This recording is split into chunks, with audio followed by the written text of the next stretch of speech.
Hey, what's going on there, YouTube? This is SEL0320 representing JVS. I'm back here again for a brand new review. This is going to be a non-spoiler review of The Vampire Diaries Season 7. I think this is episode number 11, but the name of the episode is The Things We Lost in the Fire. What did I think about it? These are just going to be my first impressions of it. I'm going to go more in depth into a full spoiler-filled review in a little bit, but I think that there are some good things I liked about it. I love the fact of what was going on with Stefan within the time frame he was stuck in, to the amulet. Like, what did he face? Because we got a whole episode where Ian Somerhalder just nailed it. I mean, like, the whole metamorphosis of his character and everything that he was or is or supposed to be, it completely unraveled in front of our faces, and it brought him to this interesting resolve that was by far one of the best episodes of the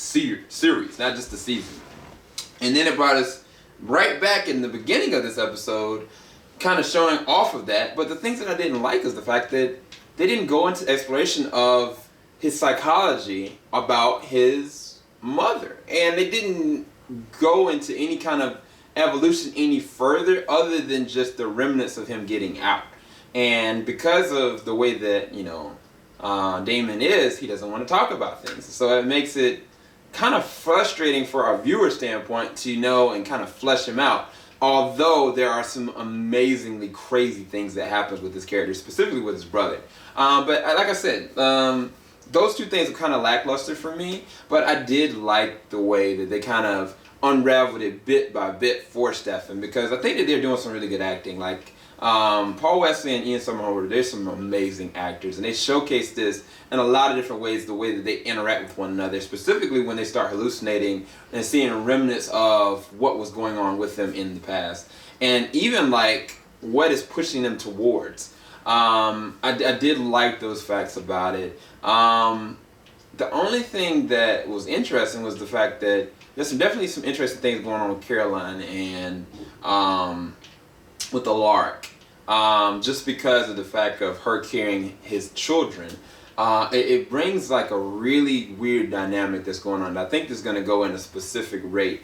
I think that they probably would have benefited from not having like the flashbacks, because it kind of puts things at a kind of stagnant point. Even at the very end of this episode, there's an interesting flashback that goes 3 years into the future, that leave things kind of weird and resolve.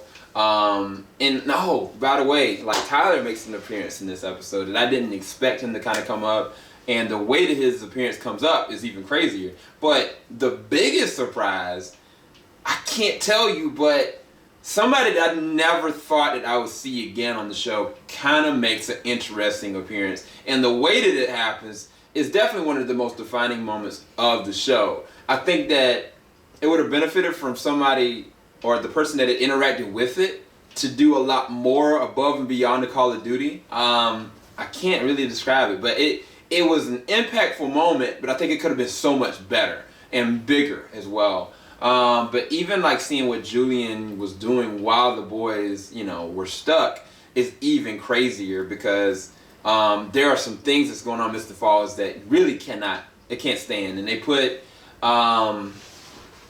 Matt in a really bad way, and I think I like the way that his character's going. It's just, I don't know, like, I think I'm going to just go ahead and outward say it. I don't like the fact about this episode that it didn't progress the evolution of Damon. It just kind of gives consequences to what happened from what happened to him versus him kind of growing from it. And I think that might end up happening a little bit later on, but we see 3 years later, there's not necessarily that kind of impactful change. I think that Stefan made a better progression, even with the dynamics with him and Caroline, more than Damon did in this episode. But more than anybody that I think is getting screwed around is Bonnie. And I know y'all know I'm a huge Damon fan, but I don't even know if that's even something that's plausible or possible, just in the continuity standpoint of how they have her in the centerpiece of the show. It's like she's this current that Damon needs to sustain him to be what he needs to be.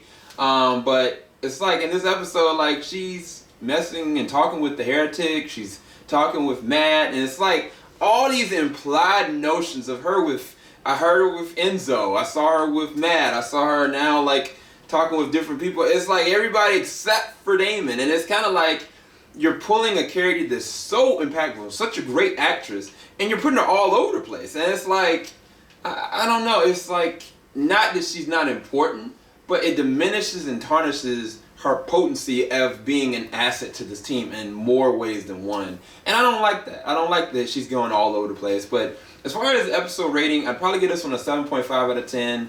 I love the beginning. I love the setup. It just kind of failed in the execution for me a little bit. And I don't necessarily like the way that things are ending up 3 years later on. I think that's probably my biggest gripe about this season. But like I said, I think that there's room to grow. We'll see what happens. I haven't seen Enzo pop up yet. I don't know how that's going to progress with Bonzi and Enzo end up together. But I guess we'll find out pretty soon. But this is my review for the brand new episode of Vampire Diaries, episode 11. Stay tuned. Stay locked. I'm about to do a full review for this episode. Peace, y'all.